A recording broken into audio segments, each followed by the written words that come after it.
Hit me. 228. With clever meme, with funny tweet, I'll never leave my office seat. Those who think they know what's right, listen on Sundays to NetHeads, all right? You've got to throw some cold water on this situation. Start talking about nerd stuff. You know, nerd culture is mainstream now. So when you use the word nerd derogatorily, it means you're the one that's out of the zeitgeist. System activate. This is NetHeads with Will Wilkins and Trent Hunsaker. It's a tech podcast. But we are a ton cooler than your typical geek, giving you the info you need to achieve mega nerd status. NetHeads.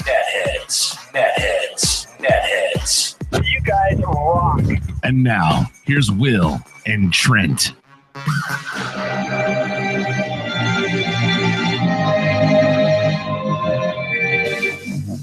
Okay, wait for it. Here comes the artificial fade. And then it's gonna drop back in. Yeah. And hit.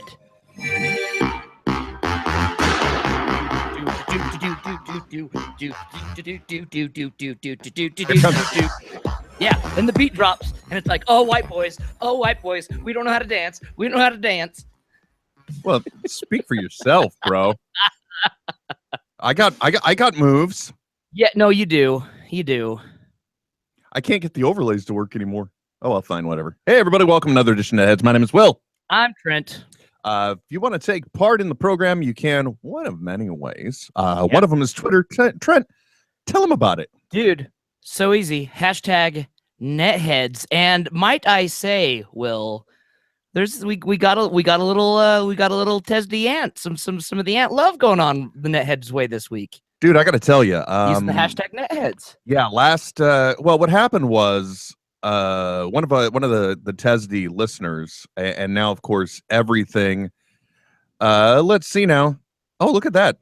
By the way, Josh Stifter, former what I like to call fill-in guest host for NetHeads. Yes. He said he could watch because it'd be great to have some good company. Isn't that nice? Aww.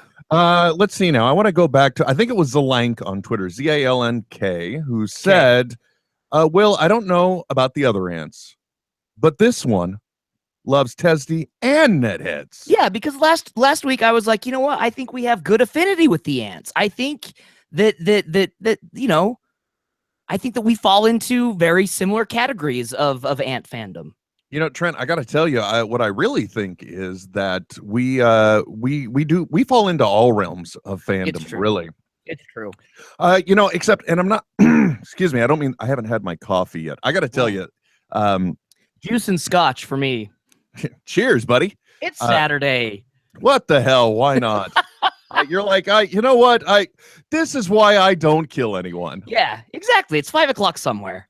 Exactly. And that's the way to live life, I think. Anyway, hold on. Let me move my mason jar out of the shot. Yes. Get that moonshine out of the way, boy. No, it would have been nice if the coffee was in it. Anyway, that tweet came out earlier in the week. Probably, I believe it was because of something we may have said. And I'm always trying to put upon other audiences in order to help get us more audience.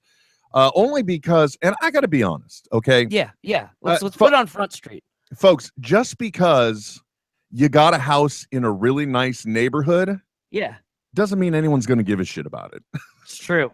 I guess that's the best way to put it. So you can say, true. wow, Will, you got some amazing real estate here. You get to reside in the house that Kevin built, and damn, don't it look pretty? And I completely agree. But you know, that doesn't necessarily mean that it's going to translate to listeners. Now, that being said, there's one driving reason why I actually care about audience. It's the only reason. Now, don't get me wrong.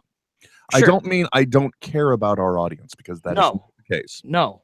What I explicitly mean is caring about the number of people there are. And here's the reason why. Because we are in a nice neighborhood, we could have great curb appeal. Yes, the window shopping is prime. Yeah, exactly. So, and on the flip side too, I know that there we go, lower third. My wonderful co-host and I, we're both scrappy individuals, and we're literally scrapping it all together at all times. Yeah. You know what I mean? Oh yeah. Oh, for sure. So we're always looking. I don't know about you, Trent. I've always been what I considered somewhat of a hustler, and in that I mean that Hustle, baby. That's sure. If friend and families, man, you got music in your heart, and I love it. Saturday, man. I know that, and that's one thing that we did discover last week accidentally, that there is a certain energy to Saturday that you lose by Sunday. It's so true. Sunday's the worst. It is literally the worst day. It's all bogged down by the god or the special events and the work that's pending, or the work that you thought you were going to do over the weekend and didn't. Yeah, the looming. By the way, also, if you did want to try and reach us while we're live, or to leave us a message after the fact, NetHeads on air and via Skype is the easiest. So if you can't make that work, though, YakBet9020 is what you could dial, or 866-610-9455, which, by the way, spells will. I should just do that. But wouldn't that be the most? I didn't know that. Yeah. Isn't that the greatest egotistical slap to my co-host's face? Great. I like that number predates me. No. Oh, maybe. Actually, yeah, you're right. It does. Yeah. I gotta say, for the sake of, for whatever reason, wanting to broadcast, because one way or another, that is what we do at one point or another. Yeah. At least while we're doing NetHeads. The money I must have spent along the way just to be able to broadcast and have my voice heard, which, by the way, I think it all basically comes down to my deepest fear of mortality and my urgency to be heard and noted, I think is where we're at. At least that's what I'm guessing.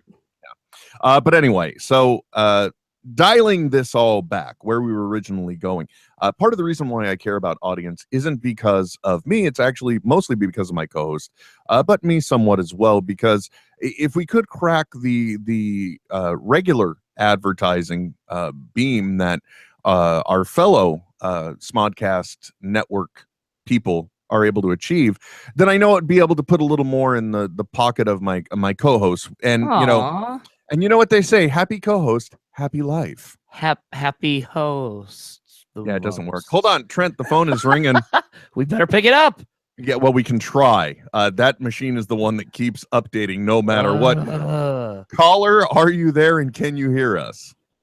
Yes, well, I hear you. Oh, hey, look, everybody, it's Ryan Connolly coming Friend to us, of the program, Ryan Connolly. And by the way, Ryan, I'm serious. We need to, I think we need to set up a time and record, maybe not when we're on air. I want to do a special segment. Even though I am vehemently against the use of third-party votes in this election cycle, let me put it and fully qualify it that way. I am not against the third-party system. I do believe that we, as Americans, should have the option of other people during this particular election cycle. Though I really want all the votes to either go to one side or the other of the major political parties, because even though Stein or Johnson may have great ideas and great plans and great goals, you fuckers are not going to win this time, and we really need the votes where we need them. Anyway, that being said, I still... Yes, Ryan? I want to do the special third-party segment with you, so that way we can at least alleviate our political conscience and make sure that the third parties have been heard. Because I've seen you do your postings, and you've got you are fully dialed into the third-party perspective, and I would appreciate being able to generate that voice for the listening audience, so they could at least get some perspective, especially those not in. I would love to. In the meantime, though, however, how are you? What's on your mind?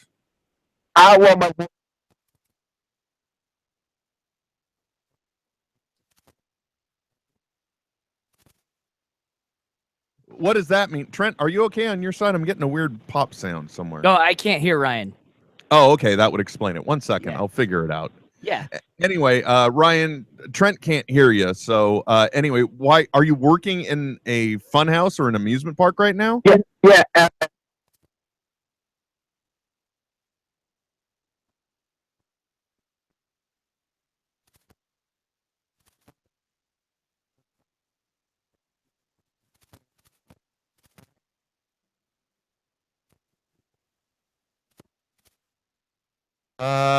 Probably not.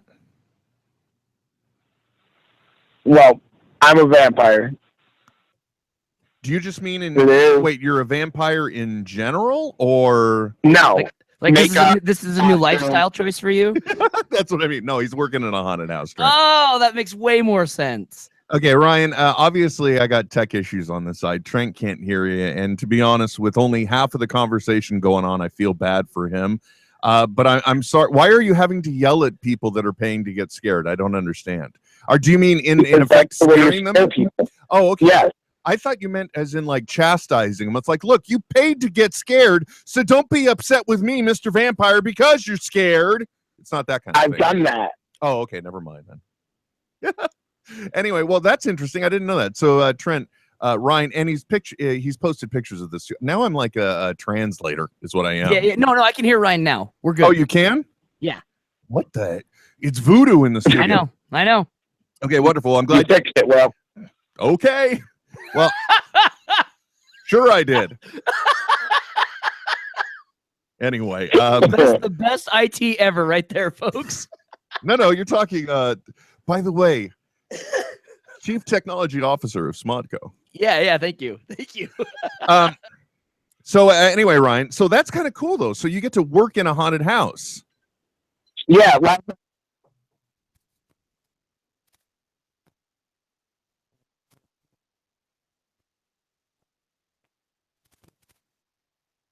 I like that kind of action. But all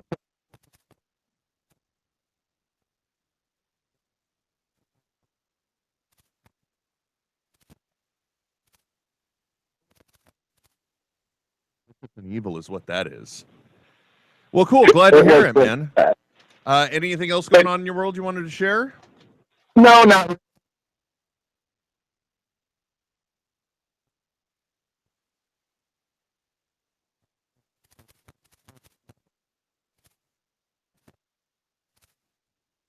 I salute you. And we thank appreciate, you. and as always, we appreciate your participation, sir. Yeah, one love, buddy. One love. Well,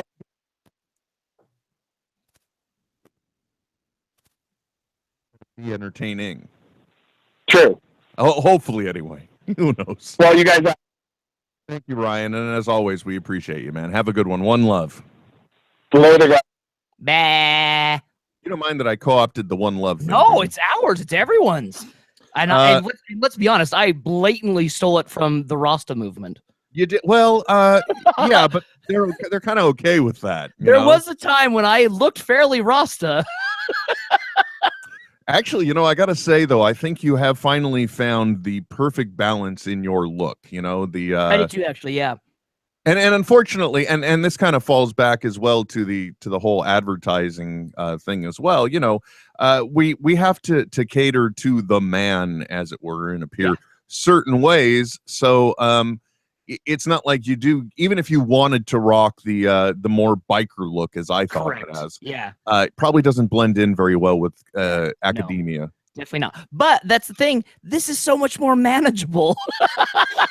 There is the flip side as well, right? Oh my God, what was I thinking? You're like, well, you know what? The thing I like most is that after a good meal, I don't have to actually check my face for food. I don't have to take a shower after I eat breakfast.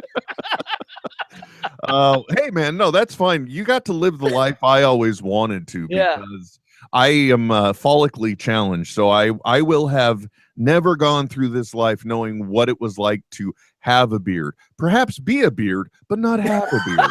Right. Yeah. So, that said, I salute you. It was your experimental stage after college. I get it. Yes. Yeah. Everyone's got to play around a little bit, find out who they are. Yeah. Everybody's got to play around a little, even if it's after college, man. Yeah. Now, Will, you formerly lived in SoCal, correct? Yeah, I did. There was a 5-year stint. Interestingly enough, it was like almost immediately after I was living in Southern California and moved back up to Northern California that I was lucky enough to, as I put it, be tapped and work with Kevin, I guess I should say. So when you were in Southern California, and I know we have friends of the program like That Fracking Cat and Miranda Janelle that live within a literal stone's throw of Disneyland. Did you ever partake of the happiest place on earth? Oh yeah, when you're if you're a Southern California person and everyone else you don't know is not in Southern California. No, wait, hold on. If you're a Southern California person and everyone that you know is not in Southern California, Right. you're going to get the SoCal Disney Pass and you're going to be Okay. there and also when you first move down there, at least, okay, hold on. I shouldn't say when you. All of this is us. This is just my family. Sure. Right. But yes, there's first a surge, but then like for example, Miranda Janelle, I think she put on Facebook or Twitter the other day, she just celebrated a 10-year anniversary with the company she's working for. Right. So we can let's just speculate that she is has been in Southern California that whole time. Oh, she has, and she's had passes ever since childhood. Yeah, for me there was, and for our family there was a surge in the beginning that tapered off. However, you know, we were able to go like every quarter if we wanted. Yeah. You know what I mean? So yeah, I imagine you go a lot when you live down there. It's just one of those things when if you got it, flaunt it. Well, and the only reason I bring it up because one of my coworkers is like so dialed into Disney, multiple trips a year from Utah, mind you, to they like his family has passes, and he was talking about how they're retiring the Tower of Terror, and I guess this is kind of a big deal. Oh yeah, it is. It is. As a matter of fact, it's an interesting path. First of all, the Tower of Terror, if I'm not mistaken, was you're now tapping into Disneyphilia here. So yeah. Which holy shit, there is a whole depth of fandom there that I've never even like experienced. There really is. I like to put it this way, Trent. There are people that like Disneyland, and then there are people that have spent hours upon hours traversing the information on doombuggies.com is all I'm saying. Right, exactly. And since I created the example, I'll let you decide which part of the fence I fall on. Sure. Anyway, because it's true. I mean, I really do love Disneyland. I appreciate the history of it and just the magic and intentions of it. So I have been a very big Disney fan. As a matter of fact, one of the things that I am most jealous of. Yeah. When I was building the studio for Sir at the location it was, there were framed some of the even if they were reproductions, it doesn't matter, but they were the full-blown posters that are like the promo posters when you're walking under the railroad, old-timey 50s promo posters for different areas, like the Haunted Mansion or Tomorrowland. And I'm like, that's just some, because Disneyland is just, it's, I'll tell you, I think the people that connect with it most, once again, are those that ultimately fear for their own mortality, because it's a connection to our childhood. And it's true. I just the other day, I was sitting down trying to plan out if we could do a Disney trip this year, because last year, back problems totally screwed up my vacation. Right. Yeah. So anyway, what were we talking about? Just that. So I believe the last iteration of Terror Tower now is Twilight Zone, right? Yes. When the Tower of Terror first came out, a lot of us here in supporters of Disneyland were suffering what I like to call world envy, because Disney World gets all the cool shit first. Oh, it's kind of like their pilot area. For a while it seemed that way, because, you know, you had there's also well, more to the point, it kind of stems more from Universal, because the Universal Studios Orlando is the place where like Wizarding World of Harry Potter was first. You just brought that up. Yeah. And that's kind of the way I think of it as too, even though it's not really true anyway. But the Tower of Terror did come out in the Disney World area first, I believe. Okay. And then they found a way to incorporate it out here. And what's happening is it January 16th of 2017? I probably, yeah. Somewhere around there, folks. It's somewhere between now and just think of it as now and the first of the year if you really want to play it safe. And the Tower of Terror is just this. I've only been on it once, and it was with my brother. It was one of those things. We were in Southern California, and he came down for a trip. So now I'm going to get all sentimental and probably weepy. My brother's still with us, don't get me wrong, but like as of late, it's one of the few things I can think of that my brother and I did together. I have four brothers, so let's be clear. It's my brother John I talk to all the time. Steven's on the East Coast. Michael is somewhere, don't know, and Donald is in the Sacramento area. There. Good. You know, I think that's all of them. I said four and I said four. Good, we're good. Anyway. Count them off. But the Tower of Terror is really it's one of those great rides where they create an event leading up to the ride. It's much of their very creative imagineering to keep you entertained while you're going to be in line. Right. Yeah. And so you get to experience the story that's you're leading up to as you queue, and it takes you into the lobby of the hotel, and next thing you know, I'm part of it. You're traversing the basement with the steam pipes and everything. Oh, It's cool. And it's old timey. When you think putting on the Ritz kind of Sure. era entertainment, that's what it's all oriented around.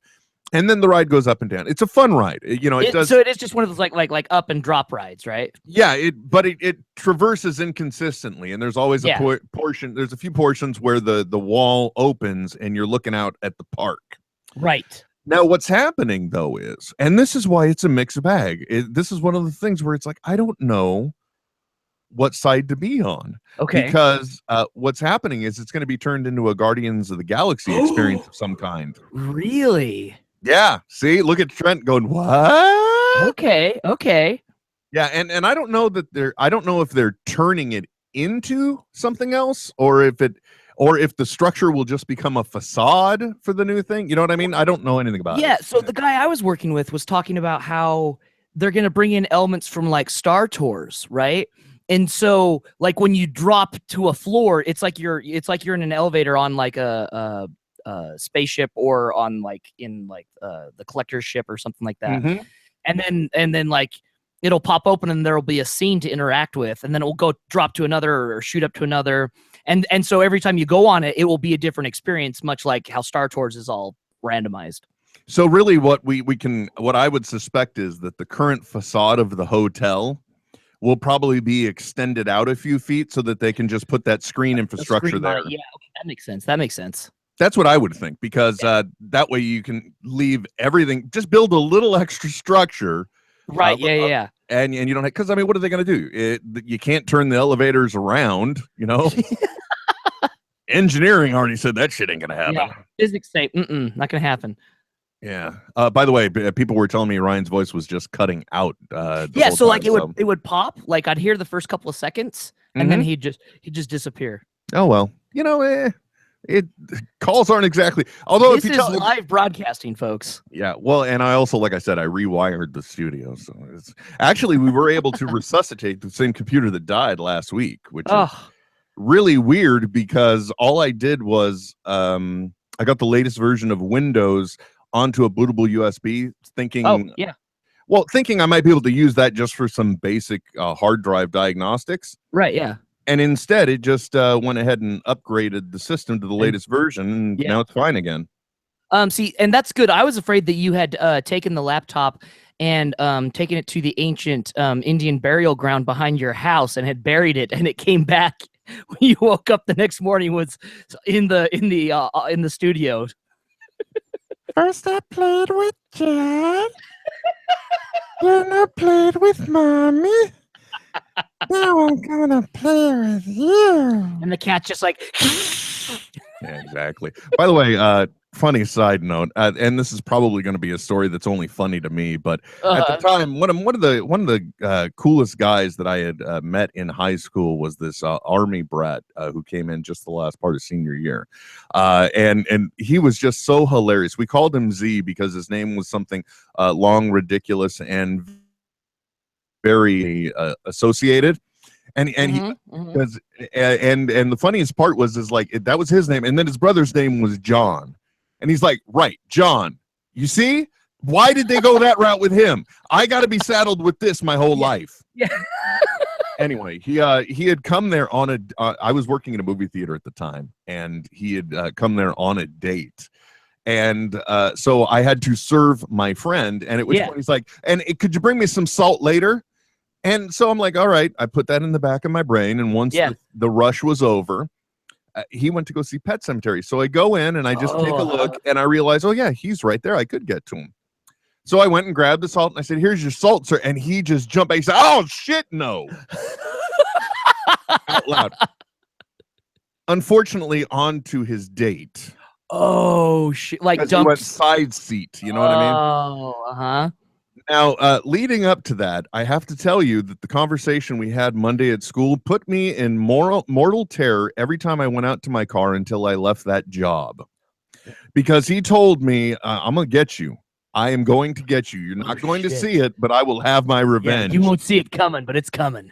And it was afterwards that I found out that there were a few times, but he had to abandon it because I wasn't there. He was going to wait. He was waiting under my car. Oh, fuck that shit, dude. And when I was putting, because this is back in the day when you actually had to use keys to open a car. I can't believe I'm saying this out loud. Wait, I still do? There you go. He was going to wait for me to do that, and then he was just going to reach up and grab me in the nuggets. Oh, out of nowhere, dude. Jesus. Which I have to admit would probably make me urinate myself. Oh, dude, out of nowhere. Absolutely it would. Yeah, so, okay. Well, let's rewind the tape again. So, yeah, I don't know where to stand on the Tower of Terror thing, but it was a cool ride. But at the same time, I would rather have a Guardians of the Galaxy experience, especially since, like you said, that is one element I did read. It's somewhere within the realm of the collector's ship. So yeah, I think something along those lines. Yeah. So that just makes it ripe with possibilities. Not to mention, I'm calling it now, Howard of the Duck cameo. Howard the Duck cameo. Oh shit, yes, son. Please. Yeah, I did just say Howard of the Duck. Don't give me shit. At Zulu_Punk says that Tower of Terror is one of his least favorite rides because he's not into the droppy rides. Me neither, dude.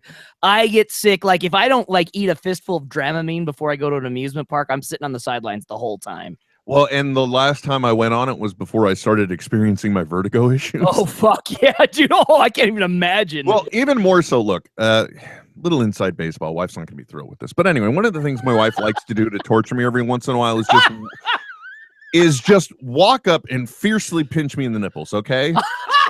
Wait, from the front or behind? From the front. I mean, dude, it hurts. Oh, God. Oh, no, but no, guys, the attack plan is perfect because what she'll do is she'll approach me like I'm going to get a kiss or a hug. Yeah. So you're leaving yourself vulnerable. I'm like, yes, affection. She does. Like, ow!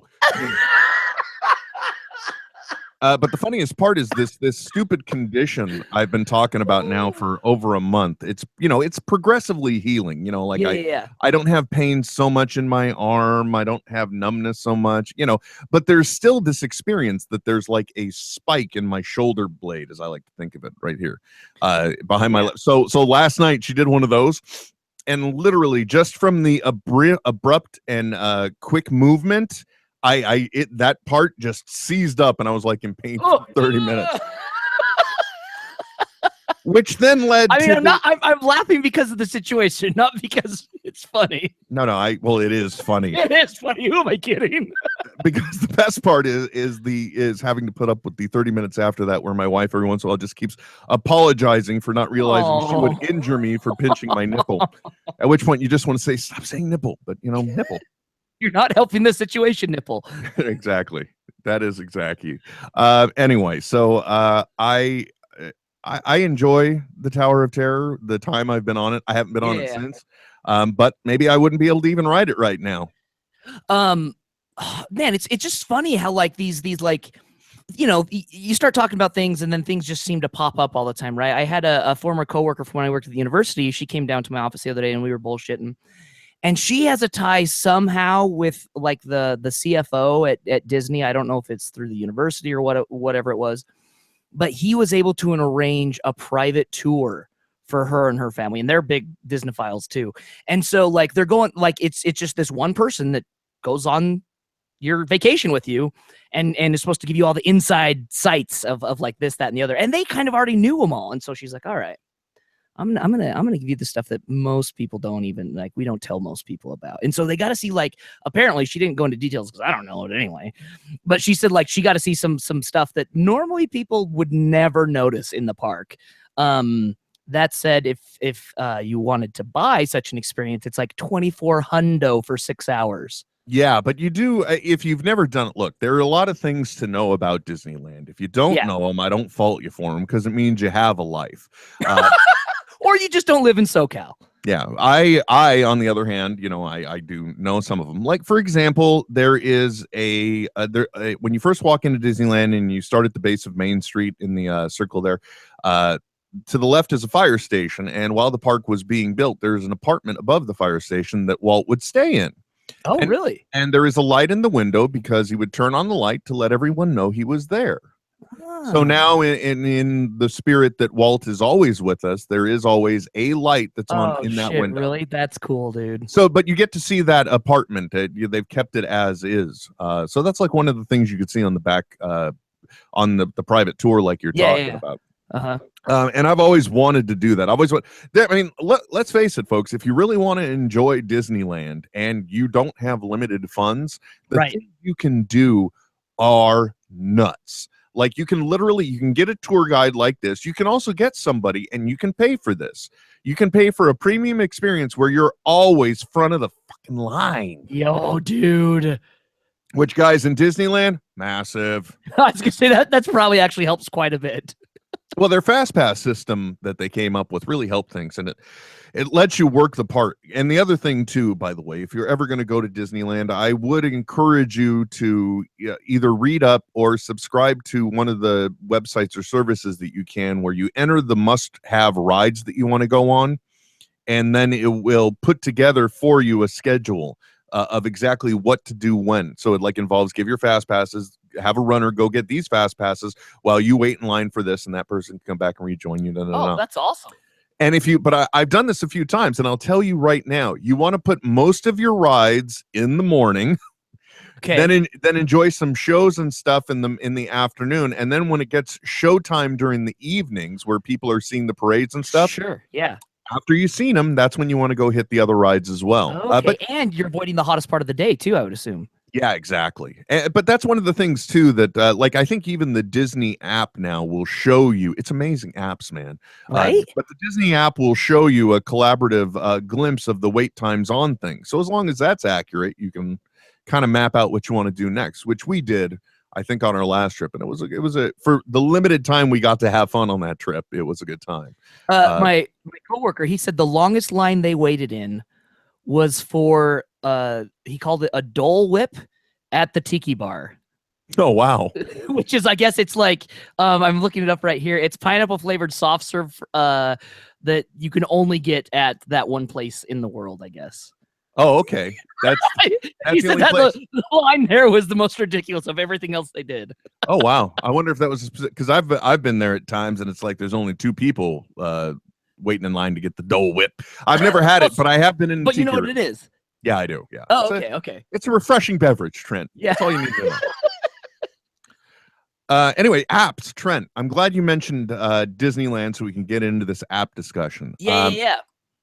For those of you watching the video, in case you're wondering, no, this is not a Dildonic, and it's not the Silver Surfer.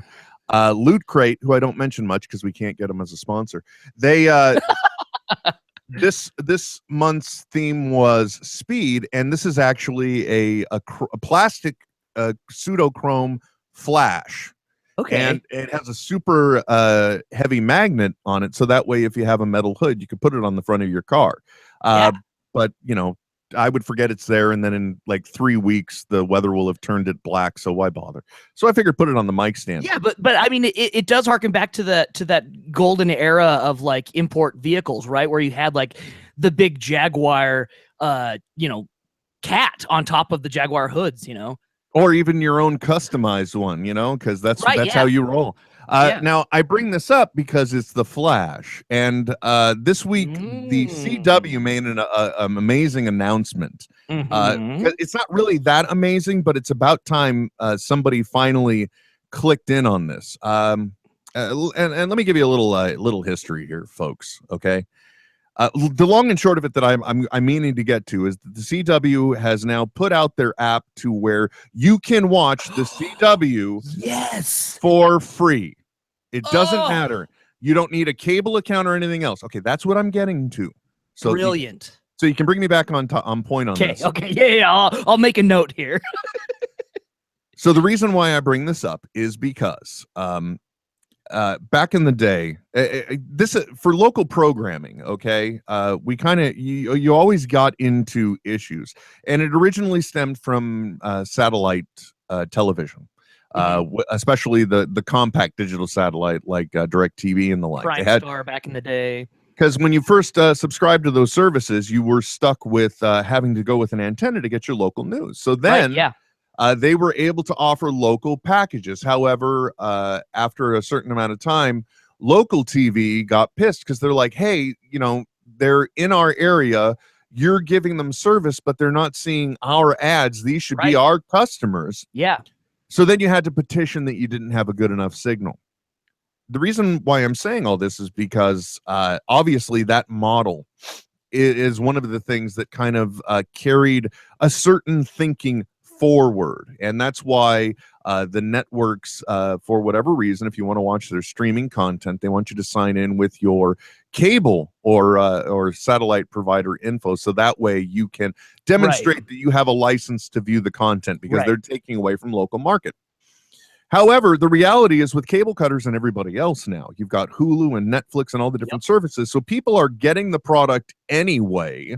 So your local advertising isn't being seen. And it would seem that CBS/the CW has tapped into this finally, because with their app now, you don't need any of that nonsense. That makes so much sense. You can just watch and they'll feed you their national ads on the spots.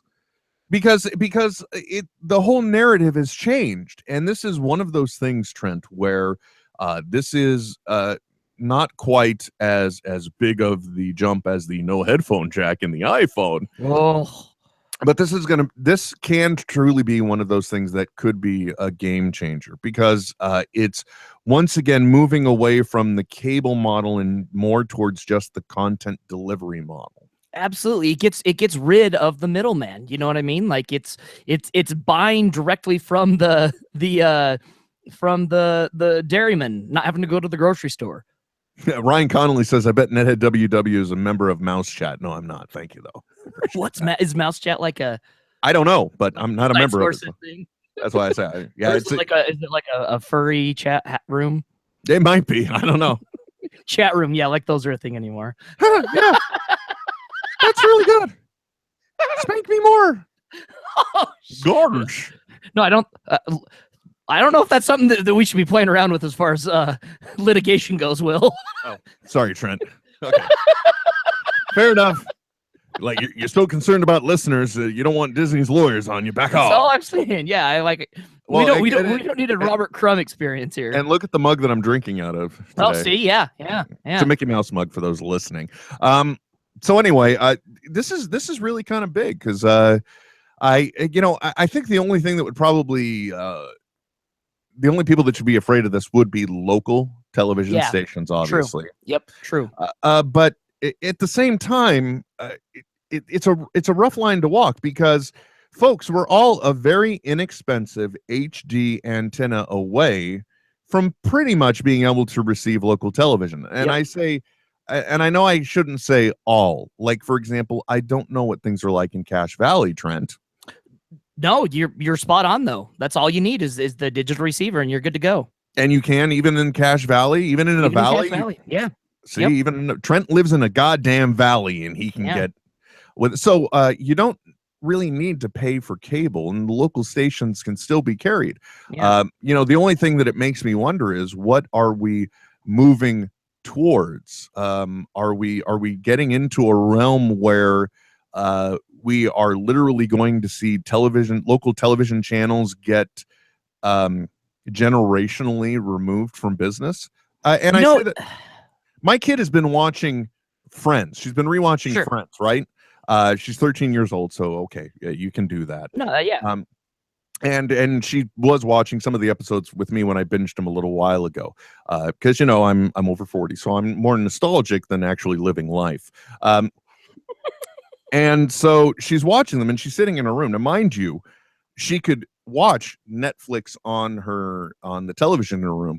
Right. However, every time I go in, she's watching it on her laptop. So, so what I'm saying, well, Trent, that's the thing. You and I don't relate to this, but this generation, and maybe the one before it, they consume media wherever it is.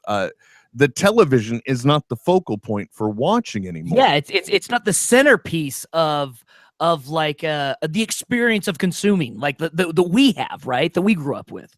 Oh, by the way, Ryan Connolly points out he's already had people come into work complaining that they've lost their headphone dongle because the iPhone. Yeah, you got to have a dongle to use the You regular got a dongle. Don't dongle around, folks. So, I'm very interested to see the way the future is going to go. You know, are the local channels always going to be around, or is it going to be that instead of a local channel, instead you're just going to have the local video stream for the news? And you know what I mean? It's like, is that going to get dialed down even more to something that's centrally made into a product on itself? Because what else do you use local TV for other than the news? Well, and honestly, dude, I'm kind of surprised that someone hasn't figured out a way with the FCC to create an app that allows you to tap into that through your device, right? So that on your Roku or on your smart TV, you could download this app and then you have access to whatever whatever bounces off your ISP as far as the region goes. That gives you access to all those things. Like for $5 a month, I would think people would be willing to pay something like that, as opposed to like buying the, it's just easier. And buying into our laziness than like buying the digital antenna and hooking it up. Well, you know what? Case in point, right before we came in here, I got done watching the season premiere of some show. New Girl, I think it was. Oh, yeah. And it makes sense because I saw a commercial, and at the time, the local station, the local Fox affiliate, KTVU, Fox 2, Oakland, San Francisco. Anyway, they and the Bay Area. Exactly. They say, download the KTVU app and stream the live news anytime, anywhere. Oh, okay. So they're even doing it. They're taking what is their content, their marketable product, and they're making it available via app. So, I mean, I really do feel that we are, the reason why this all excites me is because I think we are very soon finally going to get into the era that was predicted by a man named Paul Montgomery in the late 90s, where he said that the cable concept and the network concept and everything else is going to go away, and there will be a day where we will all be able to watch the shows we enjoy because we're the ones that are actually subscribing to and funding them. So in other words, if you really loved Constantine and you were watching the shit out of it, dude.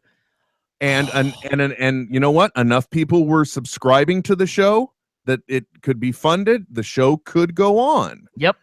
And eventually we're going to find ourselves. We're already almost there now. Amazon is doing their cute little voting system. Right, which is super smart for their pilots. Yeah. Yeah. So they can decide if it really is worth going into production on. So in a way, they're kind of doing the gateway of that.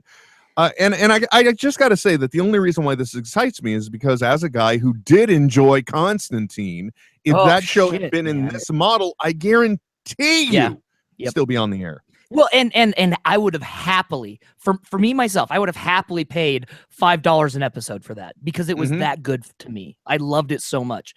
One thing with it's all about trade-offs, right? So, for case in point, and this is what brought it to my mind a couple of weeks ago.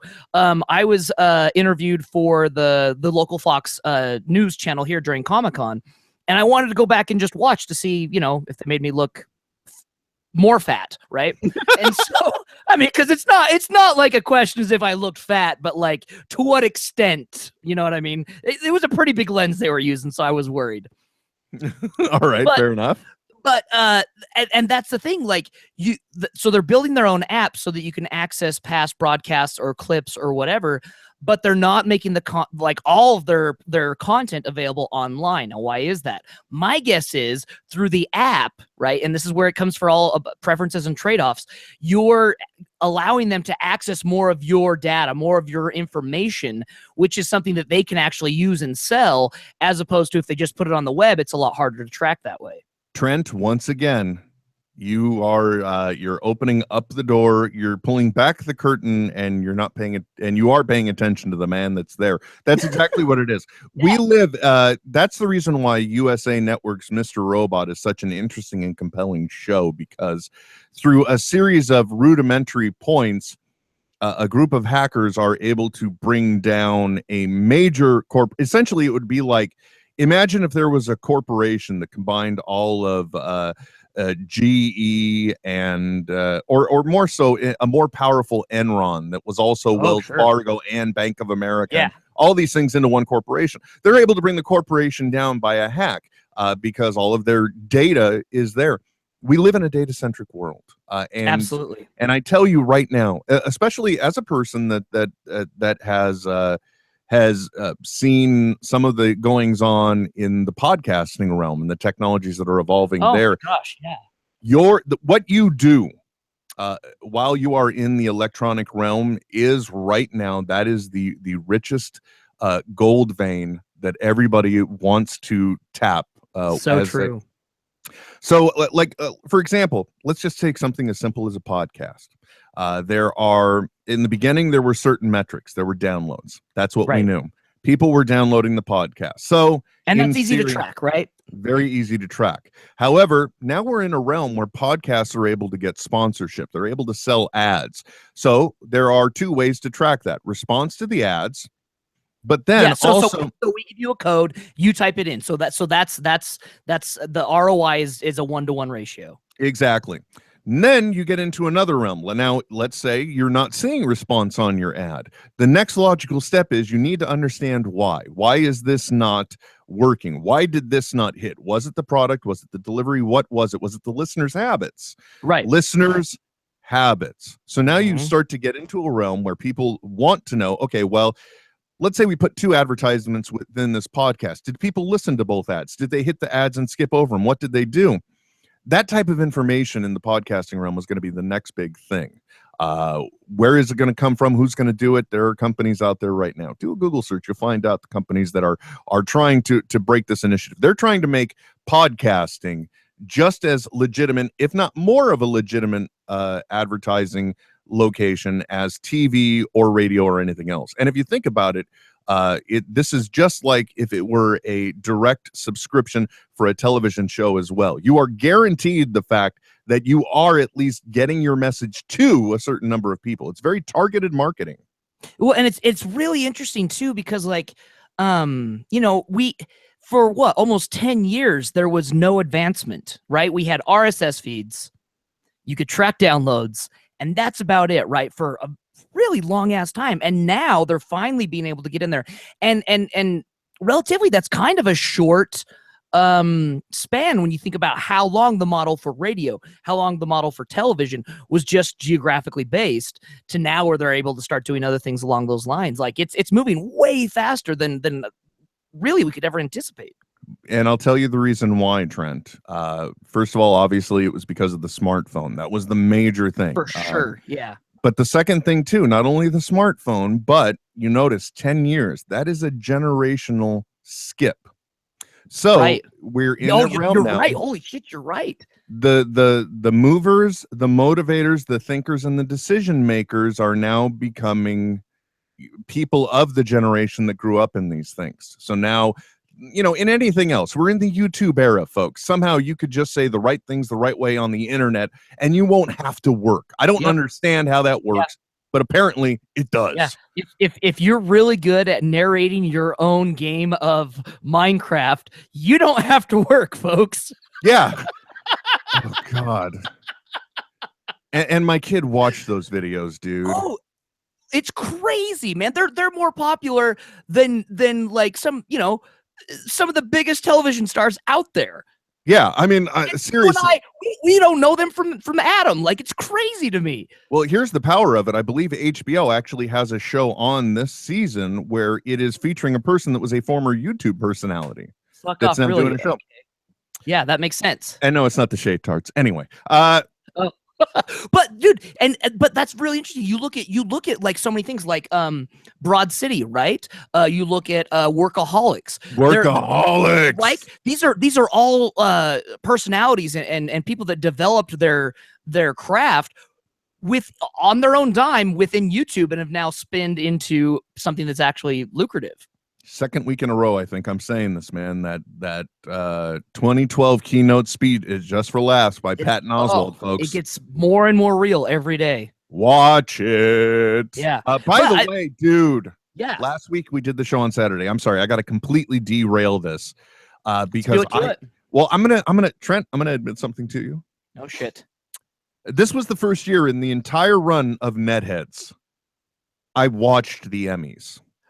Oh wow. Okay. I'll do like a highlights. I've been to a couple Emmy parties in the past, but yeah. It was a complete it was just completely random. I looked at my watch and I'm like, oh, they're like on right now. Why not? I just put them on. First of all, I got to say I was genuinely entertained almost the entire time. But also I cannot believe the people that I got to see win this year, and I was so happy for it. But also I can't believe how much I cried during the ceremonies this time. Really? Well, first of all, seeing Kate McKinnon win was just amazing. Oh, yeah. What did she win for? She won for God, what was it? Yeah, I think it was like lead in comedy or something, and it was for her performances on SNL, which wow. At first I was just happy because when people entertain you and bring you joy, and then you see them get rewarded, it feels good. Yeah. Oh, it's so true. At least it does for me. I mean, I'm sure maybe you're sitting there in your torn boxers and your dirty wife beater going, "Fuck, that could be funnier than that." But yeah, you know, I could do that. Stupid Keenan only does one voice and one character in different volumes. Yeah, but thankfully, well, he didn't win. It was Kate McKinnon. I don't know. I know. I just making fun of myself because I complain. That's about what you him. do. I could I'm be like, oh, Keenan's on. Better turn the volume down. Wow. That's Anyway, his character. so first she won, and then she referenced her recently departed father.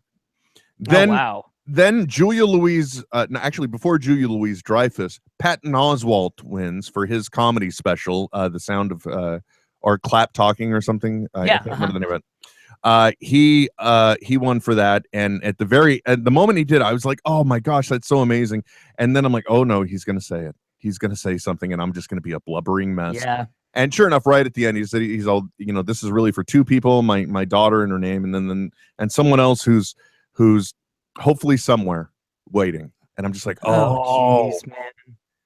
That guy. Anyway, so so I actually watched the Emmys, and it was such an amazing show, and I can't believe all these people we got to see win, dude. Rami Malek for Mr. Robot won. Yes. Yep. Tatiana Maslany, who Kiefer Sutherland pull Adina Mazine, whatever, Toyota, or not Toyota. John Travolta, well, whatever. Travolta, Toyota, it's the same thing. Yeah, it's all the same stuff. It's all Nanu L. Ron Hubbard. I think he said like Adela Azim or something. Yeah. Tatiana Maslany. She won for Orphan Black, which I saw the first 3 seasons of, and that's like long overdue because she quite flawlessly does play several different characters on the same show quite believably. Yeah. And, yeah, that's right. I do remember that. That's right. And then Aziz Ansari and his writing partner won for their show. What is his one? Master and None. That's the one. Yep. So he run for that got awkward though. Anyway, I'm not here to recap the Emmys. Sure. I was just amazed to see all the people that did win, because in some cases it wasn't exactly who you would have expected. It was it was like almost like the alt year, if you will, for all the people. Yeah, it kind of was. Portlandia getting one. The lead actor in Thomas Middleditch was nominated up against Jeffrey Tambor. You know what I mean? In Transparent, like this is, it's so funny because looking at across the board, like very few, in outstanding lead actor, only 2 were actual networks that weren't like premium or streaming. Mm-hmm. Yeah. It blows me away. It's the options that we have now. Oh, and gosh, who was it? Somebody else just announced that they were going to be focusing. It was either Netflix or Amazon, but they were saying that, or was it Hulu? One of those 3, Trent. That's the point.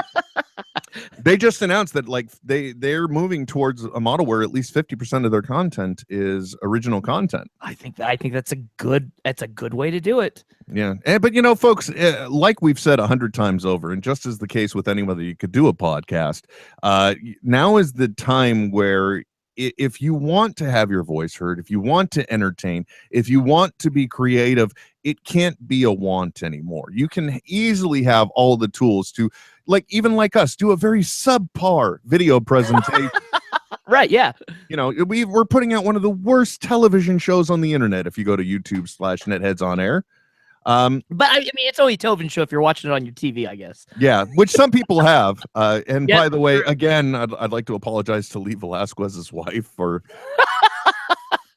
watching them get into a fight, because he was like, "What, dude? You got to remember, folks. If you are gonna, we encourage you to consume the show any way you can. But if you're going to do it on a television, make sure everyone in the room consents. That's all I'm saying. Yeah, just be aware. Yeah, it would be nice, I think." By the way, Trent, speaking of the Flash and the CW, I got to tell you, Yes. I am now getting to the point where I am completely unapologetic. There we go. Uh-huh. Thank you. I like the way you looked at the screen. And you're like, no, he still doesn't think he's got it. Let's let him know. No, you're good. You're good. I'm at the point right now where I am unapologetic about the radio askewness of our show. For sure, man, for sure. And I got to say, if you want to tie all of this together in the realm of social media and marketing and metrics and all that jazz, one thing you got to commend Kevin Smith on is the fact of tapping into his own marketability. Oh my God, yes. He has leveraged one way or another in 21 years now the internet in a near masterful way, merely by being accessible. Yep, for sure. Well before anyone else even thought for it to be an option, and then evolving with it.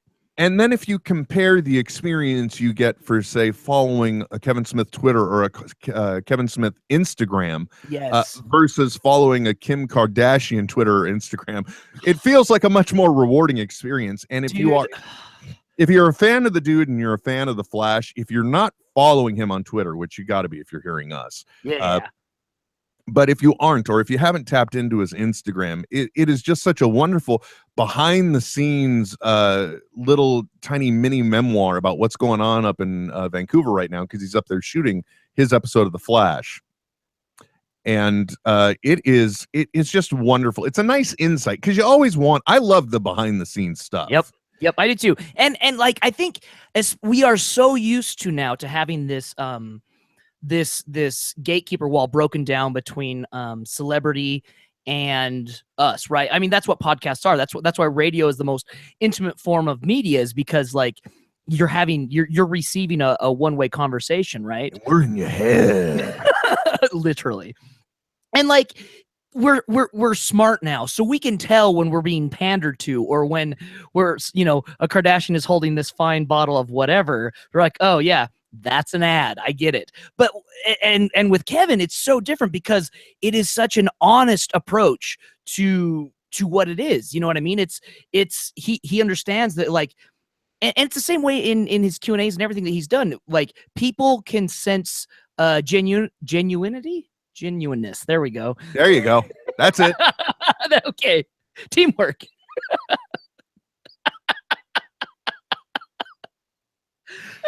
Apparently near the end of the show they just fell apart. But that's what I'm saying. Just like, it is nice to it's relatable, I guess is the better way to put it. Like I remember in high school, I used to kind of get depressed when I would watch MTV, because this shit was so unrelatable. I was just like, why even bother? I'm never going to be able to attain, this level of rich and celebrity. And then to see someone who's like, oh, I guess they are just regular people. That's kind of cool.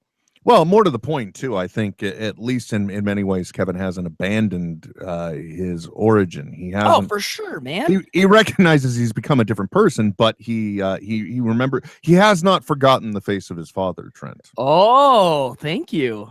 Well, and that's one thing, too. I think in this modern era, folks, if you want to try to tap into an audience or maintain an audience, it's important to make sure that you're still delivering content. And that's one of the things that I think you could learn if you wanted to use Kevin Smith as a business model, because he is very clear and concise. If you look, there are certain activities. I'm not going to break them down for you, but like one of the most basic is just, it's content, sell. At least there's some stuff in between. So give me something, and it's interesting.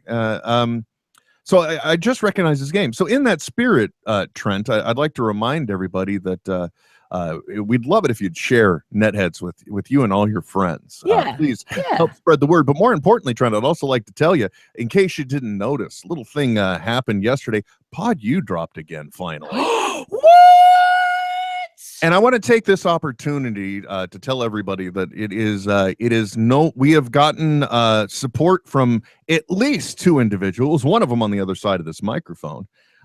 Wait a minute. No, on the other side of this conversation. That's There you, we go. Trent.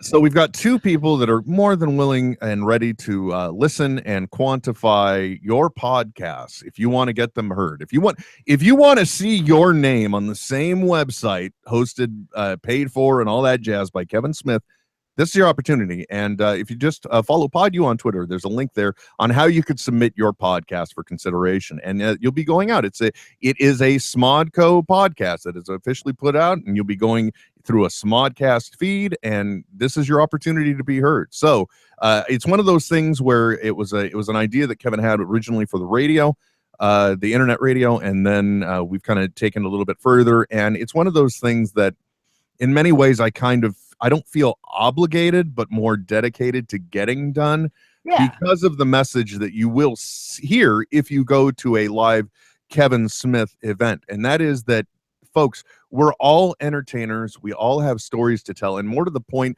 instead of taking your energy and putting it into rage and everything else, instead, do it to do something creative, make something and to make the world a better place. And if that's as simple as getting your voice heard, record a podcast, go out and do it, and you'll see how cool it is. And this is a way to help gain exposure to all the podcasts out there. So I'm more than happy to do it. So please follow what is it, PodU podcast on Twitter? I'm tweeting it out right now. Smodco PodU. There you go. Smodco PodU on Twitter. If you follow that, there's a link in there. But I think it's just as simple as smodcast.com/PodU rules. PodU rules. PodU RULES. Yeah. And that'll take you to the rules and regulations for submitting. So please do. And you might read through them so you're submitting the right stuff. Yeah, that'd be right. That'd be nice. But we just last night we just featured Dorking Out with Chris and Sonia, and yes. It's an interesting model, Trent. You may not have heard about it before, but it's 2 people talking about the stuff they like. Wait, what? I know, it's crazy. It's Shit, so crazy. We should capitalize on that. We've been doing it wrong, Will. Oh, and you know what else I didn't get to mention on the show, mainly because Kevin has the show Geeking Out, and that show was Dorking Out. So I literally 9 reads in a row. Yeah. Called them Geeking Out. Wait. Roll the tape back. Yeah, so I forgot to mention it, but I think it was their 12th episode of Dorking Out. They actually talked to the people behind the prequel Strike Back, which is a documentary that features Kevin Smith. So it all comes together. It was a toss-up about which one to go with. So yeah, there. I just wanted to say that, y'all. Yeah. Because we're marketing. Like, Trent, what else? What do you got to push, man? What do you got to publish? What do you got to punt out there? Dude, I got so many things in the fires, but never enough time to do it all. That said, if you just go to partofhim.com, that's pretty much where all my stuff is. I'll always putting out the Show Sherwitz podcast. That's been my stalwart because it's my ticket for one hot meal a week. There you go. He's guaranteed to eat. It's like, all I'm saying is go easy on Trent on Tuesday and early Wednesday, because all he's thinking about are them Gilroy garlic fries. Oh, those fries are so goddamn good. By the way, I got to ask you about that. If you want to find out more about Trent, like you said, at partofhim.com, you can follow him, Part of Him, on Twitter. I'm NetheadWW, WillWilkins.com, NetheadsOnAir.com. Please check them all out. We'd appreciate it. Don't forget to give us a good review on iTunes. I got to ask you a question, Trent. So you have McDonald's in Utah, right? We do. Mm-hmm. Yeah, it's not a third world nation, Will. It's just Utah. Yeah. Well, we're backwards in a lot of ways. I have a question because, well, first of all, have you ever heard of Gilroy garlic? No. Okay, good. Because the thing I'm asking about, there are these ads that run about 20 million times when we're watching the Giants games. Yes, I've been watching the sports ball as a way to bond with my wife. Very happy about this too. I'm not, because good golly, it's just ever since the All-Star game, man, the Giants have just had, they've had one issue or another, it feels like. Anyway, neither here nor there. Talking sports ball. No. Yeah, stop it. This is NetHeads. So out here, there's a part of California called Gilroy, and they're very well known for the garlic that they grow. Okay. And one of the commercials that plays several times during the games are, it's here, world famous Gilroy garlic fries at McDonald's. Oh. So first I ask, have you seen any commercials about garlic fries at McDonald's? No. Okay, you're a cable cutter. Why am I asking you? I don't know. Like I was going to say, but here's the thing. There haven't been any geo-targeted ads on any sidebars for See? Trent, if you're out and about and you happen to be near a McDonald's, I'm not asking you to go in to buy anything, but could you just stop in and see if Utah is advertising absolutely garlic fries? One of my favorite things in the world to do is to go through drive-thrus with the dog, because we order and then when we pull up, his head is right there in the window, like out the window in their face. And it's the best thing. So I'll go and get like one cheeseburger just because I got nothing else to do and I want to see their reaction. There you go. So just see if they're pumping the garlic fries, because every time it comes on, I'm like, is this running anywhere else? And does anyone give a shit that the garlic is from Gilroy? You know what I mean? Or is this just a regional ad? Maybe it is a regional thing. Maybe and a smart move for McDonald's if they're trying to play on the we're keeping it fresh in and out model. Well, it's very interesting too, because if you do go to AT&T Park, one of the things that people feel that they are known for are the garlic fries that you can get at the game. So, okay. Like I could see why they're targeting Gilroy garlic fry ads on the broadcast of the Giants game that have a park that has. I can see how look, man. I'm just saying, I can see how the dots are all coming together. Right? Yeah. And I'm not fooled. I'm really starting to worry we may fall into me falling into a shit into angry old white guy territory. We'll open the curtains. They are open, man. Oh no, they're open. Anyway, folks, thank you very much for tuning in. Thank you for listening. We always appreciate it. I've plugged all that other stuff before, so thanks for dropping in with us. If you want to enjoy more of many other things, there is one website that I would encourage everyone to go to, and also don't forget, man. Follow Kevin Smith on Twitter if you aren't. I feel stupid saying it here, but just in case. But you never know. Because it's great. And I say that mostly because you can find this podcast at many different places, but most importantly, you can find them at one place. And where is that, Trent? Smodcast.com. That's right, baby. This is NetHeads with Will Wilkins and Trent Hunsaker signing off. I know, right? But stop being a little Nancy and deal with it. NetHeads. We'll be back soon. Goodbye. This has been a production of Smodco Internet Radio. Sir, only at smodcast.com. By the way, how many times had you listened to that until you realized that the voice in the background is saying the word tap?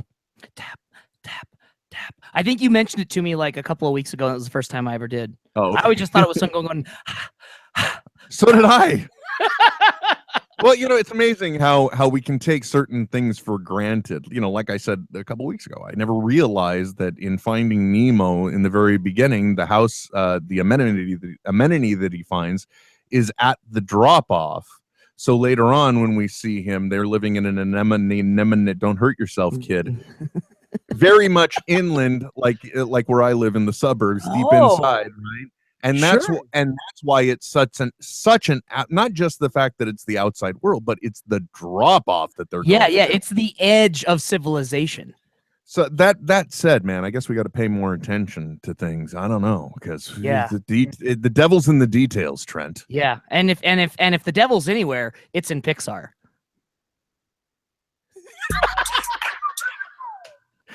I'm sorry, that just seemed like the perfect point. Your face is like, well, fuck. I guess we go with it.